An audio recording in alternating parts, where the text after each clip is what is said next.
రాకాలోకంకి స్వాగతం. ఈ కంటెంట్ మీకు నచ్చినట్టయితే లైక్ చేయండి, మీ బంధుమిత్రులకు షేర్ చేయండి. ఇప్పటి వరకు సబ్స్క్రైబ్ చేసుకోకపోతే సబ్స్క్రైబ్ బటన్ని నొక్కండి, అదేవిధంగా బెల్ ఐకాన్ని కూడా తప్పనిసరిగా నొక్కండి. జై హింద్ మిత్రులారా. ఢిల్లీలో అక్రమ కట్టడాల తొలగింపు విషయంలో కొత్తగా వచ్చినటువంటి బీజేపీ ప్రభుత్వము, రేఖా గుప్తా ప్రభుత్వము చాలా పట్టుదలతో ఉంది. ముఖ్యంగా పాత ఢిల్లీలో ఎర్రకోట, దాని చుట్టుపక్కల ఉన్నటువంటి ప్రాంతము, తుర్క్మాన్ గేట్ ప్రాంతము, ఈ ప్రాంతాలన్నింటిలో కూడాను అక్రమ కట్టడాలు ఎక్కువ.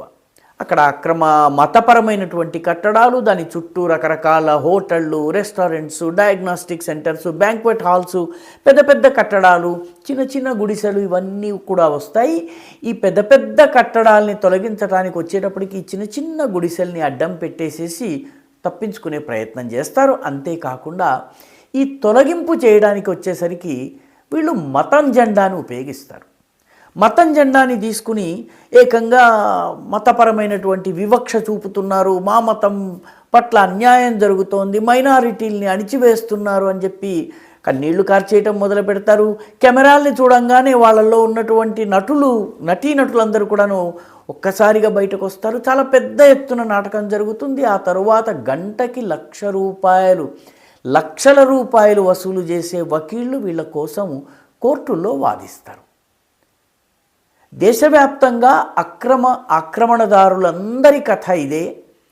ఉత్తర భారతదేశంలో ముఖ్యంగా మతం జెండా పైకి లేపేటటువంటి వాళ్ళు, జెండాని మోసేటటువంటి వాళ్ళు ఎవరైతే ఉన్నారో వాళ్ళు ఈ ఆర్ట్లో వాళ్ళు ఇప్పటికే చాలా ఉన్నతిని సాధించేశారు.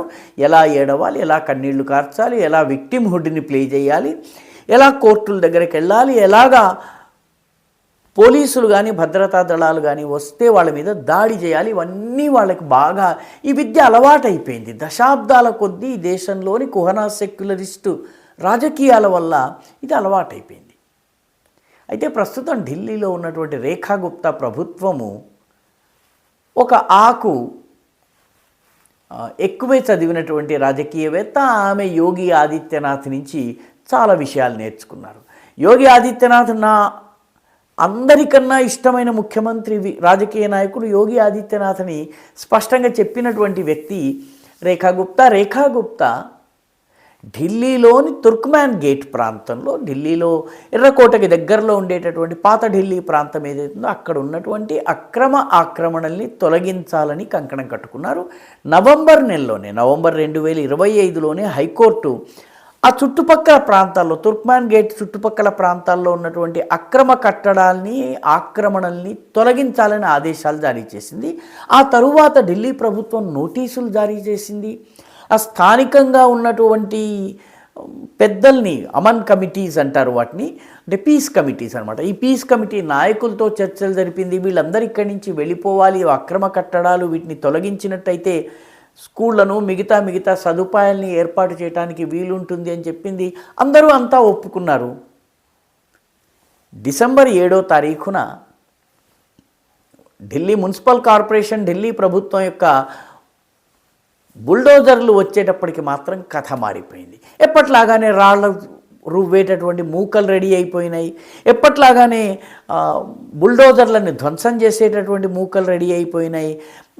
ఒకవైపు నుంచి మహిళల్ని, మిగతా వాళ్ళని ముందు పెట్టేసేసి కన్నీళ్లు కార్చటము, మీడియా ముందు హడావిడి చేయటం మొదలైపోయింది. అయితే వాళ్ళు గుర్తించని విషయం ఒకటి ఉంది. అదేంటంటే యూపీ నుంచి బుల్డోజర్లను తీసుకుని రావడమే కాదంటే, యూపీ నుంచి బుల్డోజర్ల పద్ధతిని కాపీ కొట్టడమే కాదు, వాళ్ళకన్నా ఒక ఎక్కువ చదివినటువంటి రేఖా గుప్తా ఈ మున్సిపల్ అధికారులకి, డెమాలిషన్ సిబ్బందికి, బుల్డోజర్ ఆపరేటర్లకి, వీళ్ళందరి శరీరాలకి, వాళ్ళ హెల్మెట్లకి, వాళ్ళు వేసుకునేటటువంటి పైన వేసుకునే దుస్తులకి బాడీ క్యామ్స్ అమర్చారు.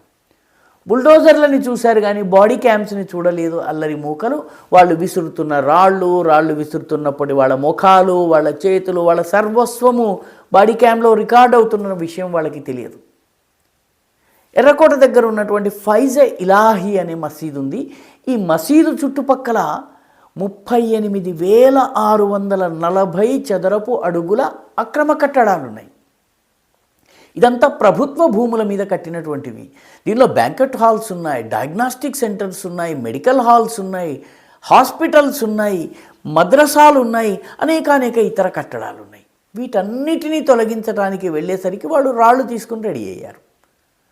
అయితే అప్పటికే డ్రోన్లు ఆకాశంలో ఎవరెవరు అల్లరి మూకలు ఎక్కడెక్కడ ఉన్నారో దాన్ని అంతా కనుక్కోవడము, వాళ్ళ ఫోటోలు తీయడము, డ్రోన్ కెమెరాల ద్వారా చిత్రీకరించడం జరిగింది. సీసీటీవీలు ఉన్నాయి. తెలివిగా అల్లరి మూకలు కొన్ని సీసీటీవీలని కట్ చేసినప్పటికీ కూడాను అన్ని సీసీటీవీ కెమెరాలను అయితే కట్ చేయలేరు కాబట్టి కొన్నింటి రికార్డ్ అయినాయి. పైగా మా మీద దాడి జరగబోతోంది, మా ఇళ్లను తొలగించబోతున్నారు రండి అని వీళ్ళే పెద్ద ఎత్తున విలేకరులను తీసుకొచ్చుకున్నారు. ఆ విలేకరులు షూట్ చేసిన దానిలో అల్లరి మూకల ఫేసెస్ చాలా నీట్గా పడ్డాయి. దాంతో ఢిల్లీ ప్రభుత్వము కొందరు పోలీసులు గాయపడ్డప్పటికీ వెనకంజ వేయకుండా మొత్తము కట్టడాల్ని తొలగించింది. 38,640 చదరపు అడుగుల మొత్తము భూమిని అక్కడ ఉన్నటువంటి ఈ ఫైజే ఇలాహీ మసీద్ చుట్టుపక్కల ప్రాంతాలన్నింటినీ కూడా ధ్వంసం చేసింది. ఈ ఫైజే ఇలాహీ మసీద్కి ఇటీవల వార్తల్లోకి వచ్చింది, బహుశా మనం మర్చిపోయి ఉంటాం, అది చాలామంది మర్చిపోయి ఉంటారు. ఢిల్లీలోని అల్ఫలా యూనివర్సిటీలో మెడికల్ డాక్టర్గా ప్రాక్టీస్ చేస్తూ 2,900 కిలోల అమోనియం నైట్రేట్ని పోగు చేసినటువంటి డాక్టర్లలో ఒకడైనటువంటి డాక్టర్ ఉమరున్ నబీ తన కారు నిండా i10 కారు నిండా అమోనియం నైట్రేట్ని నింపుకుని తనను తాను పేల్చుకున్నటువంటి సంఘటన జరగడానికి ముందు ఆయన 3 గంటల పాటు గడిపినటువంటి మసీదు ఈ ఫైజే ఇలాహీ మసీదు.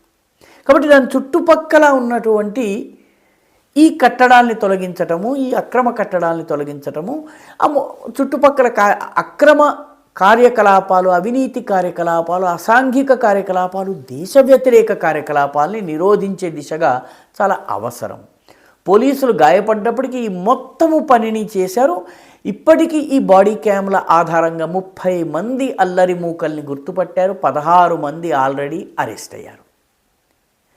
ఈ కథలో ఇంకొక ట్విస్ట్ ఏంటంటే, అల్లరి మూకల్ని రెచ్చగొట్టేందుకు సోషల్ మీడియా ఇన్ఫ్లుయెన్సర్స్ ప్రయత్నం చేశారు. తమ సోషల్ మీడియా ఖాతాల ద్వారా, తమ యొక్క సోషల్ మీడియా హ్యాండిల్స్ ద్వారా వీళ్ళు ప్రజల్ని రండి, అల్లరి చేయండి, రాళ్ళు విసరండి, పోలీసుల మీద దాడి చేయండి, ఈ కట్టడాల తొలగింపుని అడ్డుకోండి అని చెప్పి పిలుపునిచ్చినటువంటి వాళ్ళు 10 మందిని గుర్తించి ఆ 10 మందిని డీటెయిన్ చేశారు. ఒక మహిళా సోషల్ మీడియా ఇన్ఫ్లుయెన్సర్ కూడా ఈ అనుమానితుల జాబితాలో ఉంది. ఆమెను ఇప్పటివరకైతే డీటెయిన్ చేయలేదు, కానీ ఆమెకు నోటీసులు పంపాలన్నటువంటి ఆలోచనలో ఢిల్లీ పోలీసు ఉంది. ఆ సోషల్ మీడియా ఇన్ఫ్లుయెన్సర్ కూడా కొంత కంగారులో ఉంది. మొత్తము ఎకోసిస్టమ్ని ఈ బాడీ క్యామ్స్ ద్వారా, బుల్డోజర్స్ తోటి అక్రమ కట్టడాల తొలగింపుతో పాటు ఈ ఇకోసిస్టమ్ ఏదైతుందో దాన్ని డెమాలిష్ చేసేందుకు ఢిల్లీ ముఖ్యమంత్రి బాడీ క్యామ్స్ని చాలా సమర్థవంతంగా ఉపయోగించారు. ఇప్పుడు రాళ్ళు విసురుతూ ఫోటోలు ఉన్నాయి, అవి ఎవిడెన్స్లుగా పనికొస్తాయి. ఏ పోలీసు మీద ఏ నంబర్ కెమెరా ఉందో దానికి సంబంధించిన ఫుటేజ్ ఉంది, విలేకరులు షూట్ చేసి కలెక్ట్ చేసినటువంటి ఫుటేజ్ ఉంది, డ్రోన్లు సీసీటీవీ ద్వారా రికార్డ్ అయినటువంటి ఫుటేజ్ ఉంది, అమన్ కమిటీతో జరిపినటువంటి సమావేశం తాలూకు రికార్డులు ఉన్నాయి. ఇప్పుడు వీళ్ళ పక్షాన వాదించేందుకు గంటకు లక్షలు తీసుకునేటటువంటి వకీళ్ళు ఎంతమంది ముందుకు వస్తారు? ఈ అరెస్ట్ అయినటువంటి ఇప్పటికి 16 మంది అరెస్ట్ అయ్యారు, ఇంకో 14 మంది అరెస్ట్ కావాలి, మిగిలిన వాళ్ళ గుర్తింపు కూడా జరుగుతోంది. ఇటువంటి ఈ తరహా సంఘటనలు గనక జరిగినట్టయితే ప్రభుత్వం అలర్ట్గా ఉండి యాక్షన్ గనక తీసుకుంటే రానున్న రోజుల్లో అల్లరి మూకలు రాళ్ళు రువ్వే పని కశ్మీర్లో ఎలా ఆగిపోయిందో దేశవ్యాప్తంగా కూడా ఆగిపోయే అవకాశాలు ఉన్నాయి. ఈ వీడియో మీకు నచ్చినట్టయితే లైక్ చేయండి, షేర్ చేయండి, ఈ ఛానల్కు సబ్స్క్రైబ్ చేయండి. మీ అభిప్రాయాన్ని కమెంట్ల రూపంలో తప్పనిసరిగా పంపించండి.